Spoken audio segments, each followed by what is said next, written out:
Tokyo, North Korea claimed Wednesday that the entire U.S.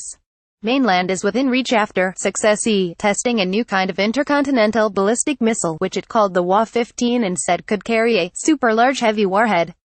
While Pyongyang is prone to exaggeration, its boast of having all of the United States in range was in line with experts' calculations that the missile launched Wednesday, which flew 10 times higher than the International Space Station, could theoretically reach Washington, D.C.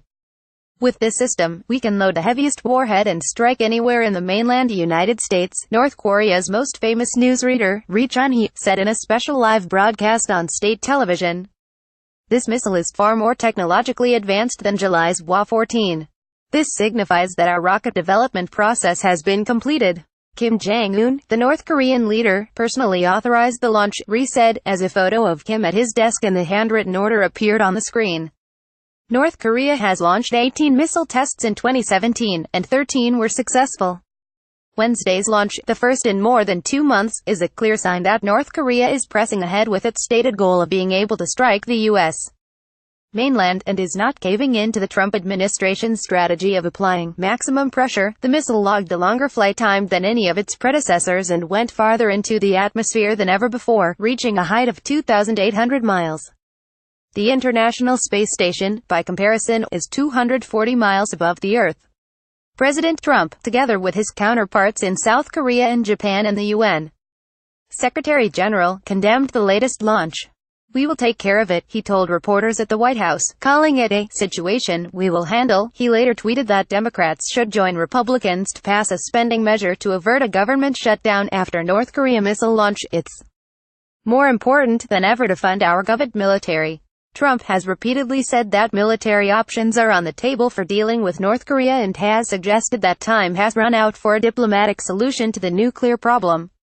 A growing chorus of voices in Washington is calling for serious consideration of military action against North Korea, although this is strongly opposed by South Korea, where the Seoul metropolitan region, home to 25 million people, is within the range of North Korean artillery. And Secretary of State Rex Tillerson said Tuesday that diplomatic options remain viable and open, for now. He added, the United States remains committed to finding a peaceful path to denuclearization and to ending belligerent actions by North Korea. China, a trade and fuel lifeline for North Korea, is a linchpin in any efforts to increase diplomatic and economic pressures on the Kim's regime. In Beijing, Foreign Ministry spokesman Zheng Shuang expressed grave concern and opposition to the latest launch and said Chinese officials strongly urge North Korea not to take further steps to raise tensions. European leaders joined in denunciations of the missile launch. German Foreign Minister Sigmar Gabriel said North Korea's ruthless behavior poses a huge threat to international security. The missile began its flight just before 3 a.m. Wednesday from South Pyongyang province in the western part of North Korea, where Kim had recently visited a catfish farm, according to state media. It reached a height of about 2,800 miles before landing 54 minutes later some 620 miles from the launch site, in waters inside Japan's exclusive economic zone. This blast zone site was about 130 miles off the coast of Aomori Prefecture. This suggested that it had been fired almost straight up, on a lofted trajectory, similar to North Korea's 2 previous intercontinental ballistic missile tests. The Pentagon said that the projectile did indeed appear to be an intercontinental ballistic missile, or ICBM. The latest missile went higher, frankly, than any previous shot they've taken. Defense Secretary Jim Mattis said. He described the launch as part of an effort to build missiles that can threaten everywhere in the world. If the missile had flown on a standard trajectory designed to maximize its reach, it would have had a range of more than 8,100 miles, said David Wright, co-director of the Global Security Program at the Union of Concerned Scientists. Such a missile would have more than enough range to reach Washington, D.C., Wright said. The U.S. capital is 6,850 miles from Pyongyang. The previous intercontinental ballistic missile tested, the WA-14 tested on July 28, was in the air for 47 minutes and could have flown 6,500 miles were it on a normal trajectory. WA means Mars in Korean. The South Korean and Japanese governments both convened emergency National Security Council meetings after the launch, and both leaders talked to Trump by phone. South Korea's Joint Chiefs of Staff said its military also conducted a precision strike launch exercise in response, firing missiles into the sea. Although it may be cold comfort, it is still unlikely that North Korea is capable of delivering a nuclear warhead to the U.S. mainland, despite Wednesday's claims. That still requires mastering re-entry technology and the difficult task of fitting a nuclear warhead into a missile and having it survive the extremes of temperature and vibrations involved with leaving and coming back into the Earth's atmosphere. But Pyongyang has been making rapid progress toward achieving that goal, saying it needs to be able to protect itself from a hostile Washington. It has made observable advances this year, firing 2 intercontinental ballistic missiles in July, the second of which was technically capable of reaching as far as Denver or Chicago. Kelsey Davenport, director of non-proliferation policy at the Arms Control Association, said that Trump's pressure-centric approach was clearly not stopping North Korea's missile advances. Testing a ballistic missile capable of reaching Washington, D.C., is likely as much a psychological victory for North Korea as it is a technical advancement. Davenport said, Pyongyang can now back up its belligerent threats to target U.S. cities with nuclear warheads. However, there was still a question mark over whether North Korea could reliably and accurately deliver a nuclear warhead to a target, she said. A senior South Korean official said Tuesday that North Korea could announce next year that it has completed its nuclear weapons program. North Korea has been developing its nuclear weapons at a faster than expected pace.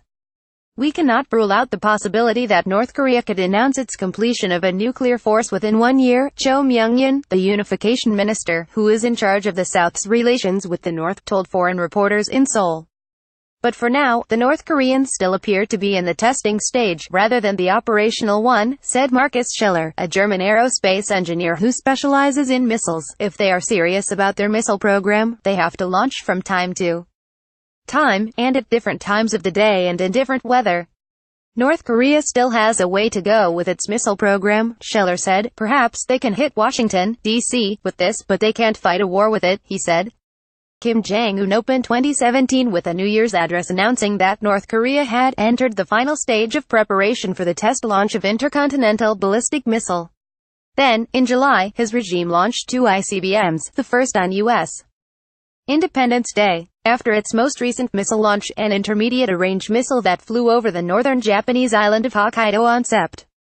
15, North Korea said it was seeking military equilibrium with the United States as a way to stop American leaders from talking about military options for dealing with Pyongyang.